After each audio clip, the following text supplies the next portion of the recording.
आज तक जो मैंने राजनीति की है, जनता की आंखों में धूल झोंक के बहनों भाइयों कभी राजनीति नहीं की है। जनता की आंखों में आंख डालकर मैंने राजनीति बराबर, यह सावधानी हमने बरता है।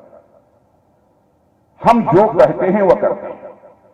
मैं यह नहीं कह रहा हूं हमारा नीचे का कार्यकर्ता कुछ बोल दिया था, किसी ने और चलते फिरते कुछ बोल दिया, उसी को भाजपा का आप स्टेटमेंट मान लें। चुनाव होता है तो घोषणा पत्र हम तैयार करते हैं, वो सोच समझ नाप तौल कर हम घोषणा पत्र तैयार करते हैं। हमारे मोदी जी ने तो इतनी सावधानी बरतते हैं कि 2014 में जब वो प्रधानमंत्री के उम्मीदवार बने थे तो राष्ट्रीय अध्यक्ष में ही था। उस समय भी उन्होंने कहा कि राजनाथ जी देख लीजिएगा चुनावी घोषणा पत्र, कहीं कुछ ऐसा ना हो जाए हम उसमें कह दें कुछ और कर ही न पाए। और 2019 में कहा कि घोषणा कमेटी के चेयरमैन कोई बनेगा, राजनाथ सिंह ही बने, हम ही को बना दिया। 2024 में भी हम ही को बना दिया। नाप तौल घोषणा पत्र में शामिल किया जाए ताकि जो कहा जाए वो हो।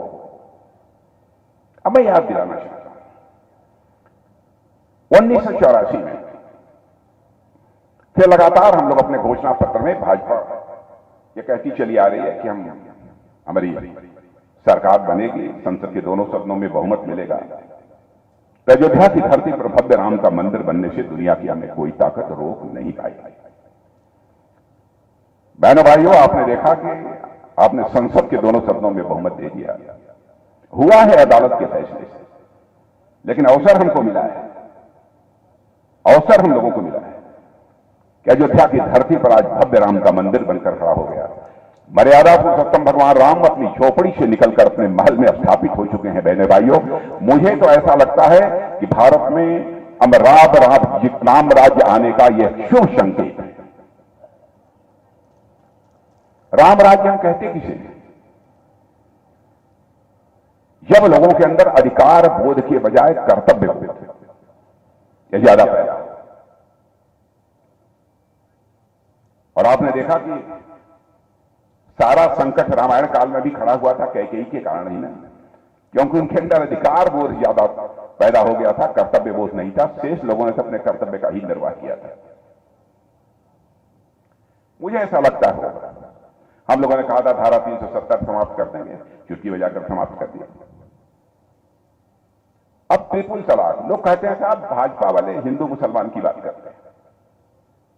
बहनों भाइयों, मैं ईमानदारी से कहना चाहता हूं, हिंदू मुसलमान ईसाई यहूदी इस नाम पर हम कोई भेदभाव नहीं करते, कोई भेदभाव नहीं करते। हम सबको साथ लेकर चलना चाहते हैं। जो भी भारत की धरती पर पैदा हुए हैं और सभी भारत माता की संतानें हैं, हम यह मानकर चलते हैं, कोई भेदभाव नहीं करते। और यह आरोप कब और तेजी से लगाना लोगों ने प्रारंभ किया जब हम लोगों ने कहा कि 3 तलाक की प्रथा को हम समाप्त करेंगे जो हमारी सरकार बनेगी। हमने जब पहले कहा था, ऐसा नहीं है कि किसी की आंखों में धूल झोंक कर हमने इसे समाप्त कर दिया। हमारी प्रतिज्ञा थी, हमारा वचन था। क्यों? क्योंकि हिंदू हो, ईसाई हो, मुसलमान हो, यहूदी हो, पारसी हो, किसी परिवार की मां बहन बहनों भाई हो, हमारी मां बहन है यह मानकर भारतीय जनता पार्टी के लोग चलते हैं।